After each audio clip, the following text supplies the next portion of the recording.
Et nous voilà déjà à la 3e semaine post-opératoire. L'intervention paraît presque loin, on retrouve ses habitudes, son énergie et son envie de bouger. C'est le bon moment pour remettre le corps et l'esprit en mouvement, mais sans brûler les étapes. Bonjour, je m'appelle Lucie, je suis kinésithérapeute spécialisée dans la santé féminine et dans cette série de vidéos, je vous partage semaine après semaine mon vécu sans filtre de ce premier mois post-hystérectomie. Si vous avez manqué les 2 premières semaines, les liens pour les vidéos se trouvent dans la description. Cette 3e semaine, c'est vraiment le bonheur. Presque pas de douleur, l'énergie revient, le brouillard mental se lève, le ventre dégonfle, les cicatrices sont belles. Bref, le moral est au beau fixe.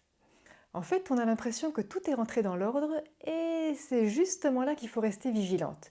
Parce qu'à l'intérieur, la cicatrisation continue et il ne faut pas ruiner tout le travail que vous avez fait jusque-là. C'est vrai que les tissus gagnent en solidité jour après jour, mais le collagène est encore jeune et fragile. Donc on reprend, oui, mais en douceur et avec discernement. Avant de vous en dire plus sur cette 3e semaine de récupération, si vous vous sentez mieux, mais que vous sentez qu'au niveau du périnée, par exemple, c'est pas encore la grande forme, j'ai fait une vidéo spéciale, une mini-formation que j'ai appelée mon Starter Pack du périnée, et le lien est juste ici, en description. C'est totalement gratuit, c'est clair, c'est simple, et ça vous offre déjà des premières clés pour essayer de retrouver le contrôle de votre périnée. Dans cette 3e semaine, je ne m'attendais vraiment pas à me sentir aussi bien. Et je suppose que c'est d'avoir vraiment ralenti les 2 premières semaines, ça y était pour beaucoup. À ce stade de la cicatrisation, vous pouvez encore avoir quelques pertes de sang et ou des petits caillots par voie basse. Rien d'inquiétant, mais c'est un bon indicateur. Si les pertes augmentent, c'est probablement que vous en faites un peu trop. Personnellement, ça a été mon baromètre pour la reprise de l'activité physique. J'en profite d'ailleurs pour rappeler une consigne importante. Tant que vous n'avez pas l'accord de votre chirurgien, pas d'immersion dans l'eau, ni de rapport sexuel avec pénétration. C'est vraiment important. Donc, je me sentais vraiment bien, et puis j'ai tenté les temps des forges. Mais là, les Belfortaines vont probablement se reconnaître et savoir de quoi je parle. J'ai péniblement fait 4 km en 1h15, j'ai testé tous les bancs que la Providence et la ville de Belfort mettaient sur mon chemin, et je me suis fait doubler par toutes les petites mamies du coin. Bref, mon ego a pleuré, mais mon corps m'a rappelé une chose essentielle, on ne force pas la cicatrisation. Bien sûr, on apprend de ses erreurs, donc les sorties suivantes ont été plus adaptées, elles se sont mieux passées que cette première tentative, un peu bizarre. Comme dans la semaine 2, la 3e semaine, il faut être progressif dans la reprise des activités. Donc j'ai continué les exercices, mais j'ai inclus un peu plus de renforcement dans ma séance, et je fais toujours ça un jour sur 2. Donc j'ai augmenté un peu la charge, un peu l'intensité, mais pour une fréquence identique.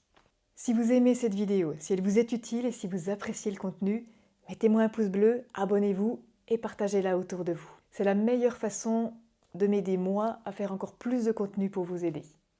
En ce qui concerne l'hygiène de vie globale, rien n'a changé. Marche quotidienne, alimentation riche en protéines et en fibres, si possible anti-inflammatoire, et une bonne hydratation. Et puisqu'on parle d'hydratation, j'ai commencé à hydrater mes cicatrices. Pas de massage, pas à ce stade. Si vos cicatrices sont belles, si elles sont fines, qu'elles ne présentent pas le moindre signe d'hypertrophie ou de kéloïde, surtout on n'y touche pas. Juste une crème hydratante matin et soir et basta. À ce stade de la cicatrisation, si vous voulez masser pour essayer de décoller les adhérences, vous allez surtout stimuler les fibroblastes et la circulation sanguine et on risque de faire proliférer les cellules.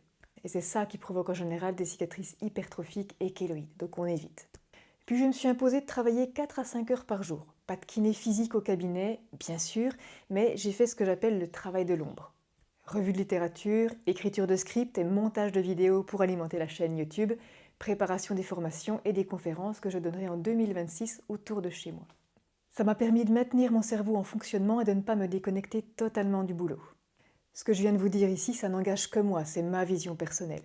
J'ai trouvé que 4 semaines d'arrêt, c'était un peu long et j'avais la crainte d'être un peu à l'ouest en retournant au travail et d'avoir du mal à me remettre dans le bain. Évidemment, chacune fait à son rythme, chacune fait comme elle l'entend.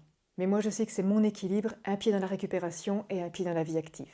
Cette semaine, peut-être que certaines d'entre vous vont ressentir un petit creux émotionnel. Le corps va mieux, la tension retombe, et c'est parfois à ce moment-là que la fatigue nerveuse ressort et qu'on sent un moral un peu plus bas.